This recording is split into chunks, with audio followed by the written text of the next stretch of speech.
on va faire place au mini-débat avec Raoul Steve Gounougon. Bonjour Raoul. Bonjour René Souglo. Jacques Deguy, bonjour. Bonjour à tous. Un sabot aujourd'hui de l'actualité politique avec ça et là. La Sénat surtout qui s'active et les acteurs politiques également. Le code électoral, on en parle. Eh bien, désormais, les grandes dates de ces élections sont officiellement connues. Les institutions sont informées, les partis politiques, les formations politiques également. 11 janvier, 12 avril, c'est ce à quoi s'en tenir. Et nous y sommes pratiquement, Raoul. Oui, on est à un an, on peut dire. On a même déjà dépassé, enfin, un peu moins d'un an. Un an pour la présidentielle. Pour la présidentielle. 12 avril. Non, je pense que à un an, il faut constater que au niveau des formations politiques, ça bouge. Vous savez qu'il y a des activités que les formations politiques organisent, même de façon informelle.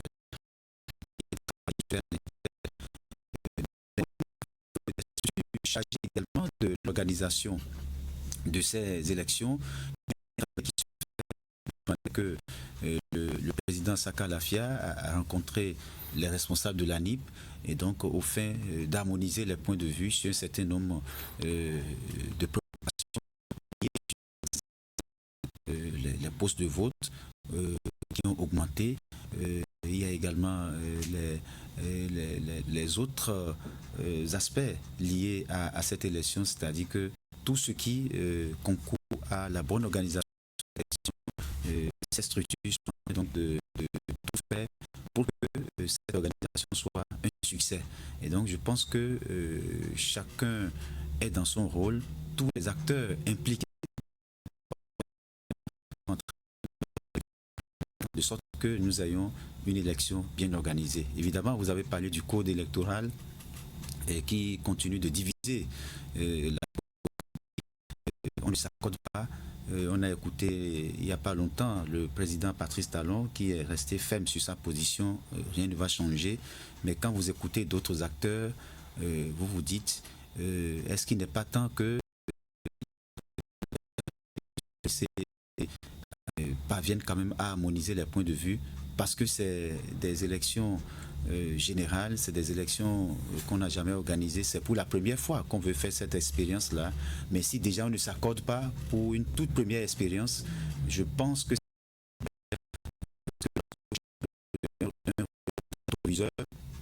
il y a eu des élections qui ont été émaillées et qu'on a connues dans notre pays. Il faut prendre toutes les dispositions pour que ce passé mauvais ne se répète pas. Jacques Deguy, ça parle beaucoup désormais, les langues se délient. On a entendu Maître Adrien Ongwedi. Voilà, c'est tout porté à croire que les gens étaient en voyage et maintenant ils sont venus dans le pays. Oui, peut-être. Oui, parce que maintenant on va faire tout.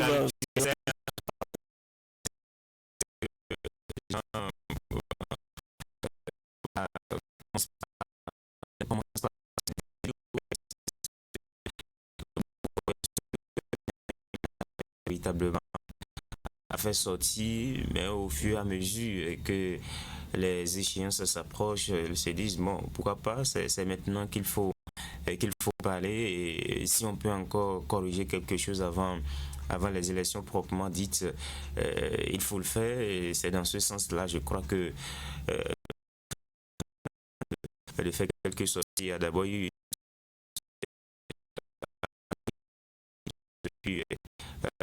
hier seulement où il demandait à ce qu'on puisse réviser le code électoral pour que tout le monde puisse participer aux élections. Moi, je crois que c'est quand même raisonnable ce que dit le patriarche, même si quelque part d'aucuns diront que bon, il a contribué à voter tous ces tests-là quand il était encore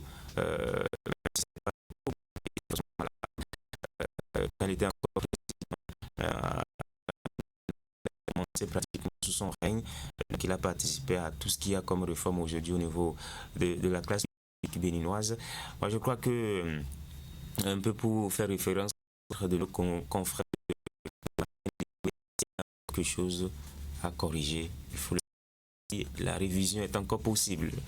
Donc si les acteurs politiques peuvent s'accorder pour s'asseoir et discuter, voir les points qui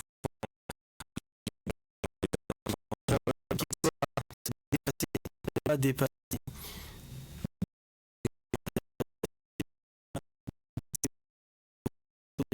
Possible de faire quelque chose. Regarde le calendrier, c'est encore possible. Encore que les députés viennent de... Enfin, la première session ordinaire de l'Assemblée nationale vient de s'ouvrir, malheureusement, je n'ai pas inscrit à l'ordre du jour. Ça, c'est ce qu'on aurait souhaité, même si il faut être honnête, reconnaître que moi, je suis pessimiste. On a vu la loi sur la chefferie traditionnelle, c'est passé. Oui, c'est passé vite. Le chef de l'État a promulgué, mais sur le code, il est resté intransigeant. Et... Ouais. Les acteurs politiques aussi, cette demande et qu'ils feront. Oui, avec, ils se disent qu'ils feront avec. Pour eux, ils vont aux élections de 2026 avec ou sans le code actuel. Donc, un certain peu qu'ils se sont résignés. Ils se disent si nos cris de cœur ne sont pas entendus.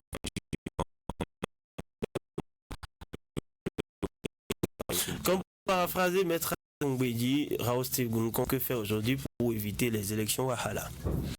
Oui, que faire?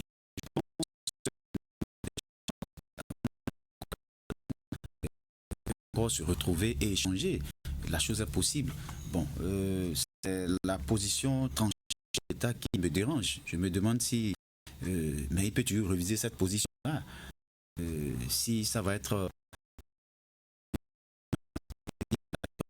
plus mauvaise des expériences en matière d'organisation des élections, je trouve qu'il est encore temps que le chef de l'État vise très rapidement, appelle les acteurs politiques et... Comment il va se raviser s'il est persuadé qu'il est sur la bonne voie?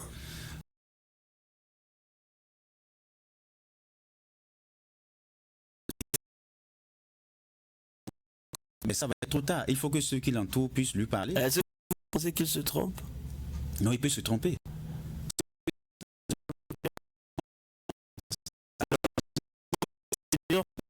Qu'il est... Si on ne sait pas s'il se trompe. Non, Il y a... il faut se référer d'abord aux expériences qu'on a eu déjà à faire. Ceux qui font la révision ont raison. Le constat est là qu'aucune formation politique ne peut avoir, d'abord, ne peut pas être acceptée dans tous les départements du pays. Ça, c'est si on se réfère aux expériences qu'on a eues jusque-là. Alors, et qu'on en vienne à corser... Qui sait pour comprendre. Et donc, c'est vrai que ça oblige à travailler plus sur le terrain, mais rien ne nous presse. Qu'est-ce qui nous oblige à...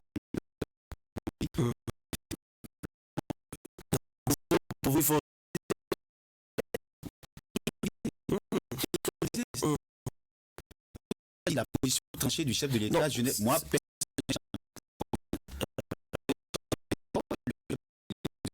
qui n'arrange pas en réalité la classe politique. Et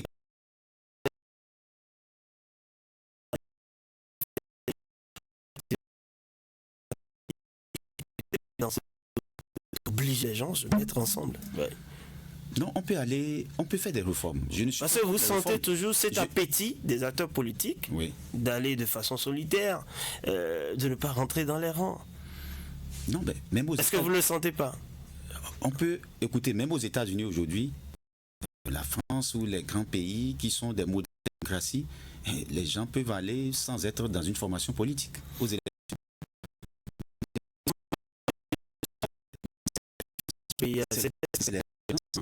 Mais alors,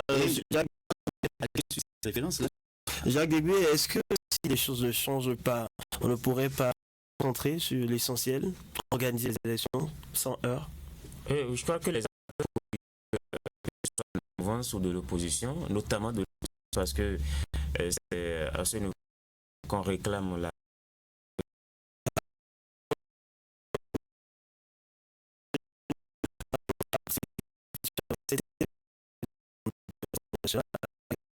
Pourquoi refuser, ne pas travailler, améliorer à participer, mais des voix de la mouvance Nguedi s'élève pour dire attention. Vous pouvez mettre des thèmes aussi. Et quand vous regardez des anciens présidents d'institutions, attention, on est en train de... Il faut écouter. Bon, malheureusement, c'est ça le souci. D'accord. On espère que tout va bien se passer. Oui, non, c'est le souhait de tout le monde. Force doit rester à la loi aussi à l'arrivée. Merci à vous, Jacques Degbe. Merci à vous, Raoul Steve Gounkou. C'était le mini-débat consacré finalement à l'actualité politique et qui, bien sûr, les élections générales de 2026. Les dates clés sont désormais connues. Mesdames, le grand direct de l'information se poursuit et tout à l'heure, vous aurez droit à plusieurs autres rubriques, entre autres les nouvelles sportives, oui, Ligue des Champions, la chronique Ligue des Champions.